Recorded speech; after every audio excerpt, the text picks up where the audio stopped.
tom orasidan shuncha narsa chiqdi. Qanaqa xazina deb o'ylaysizlar? Kelinglar yaqinroq. Ket.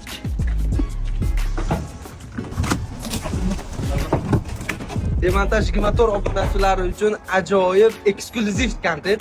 Ya'ni tom buyamiz, tom orasidan shuncha narsa chiqdi.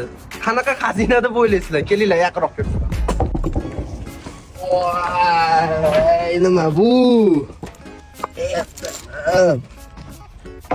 O'ziga ham bor ekan orasida. O'ziga emas ekan bu oddiy narsa. Qaranglar, ichida shuncha SSD tangalar. Nechinchi yil ekan?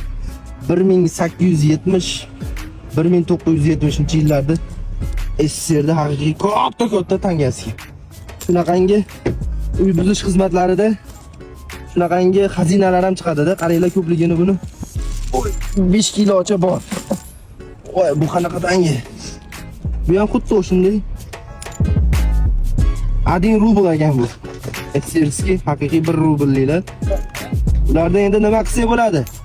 Hozir bu tangalar biznikimi yo davlatnikimi? Nima qilaylik? Davlatga topshiraylikmi yo biror nima qilish kerakmi bu tangalarni?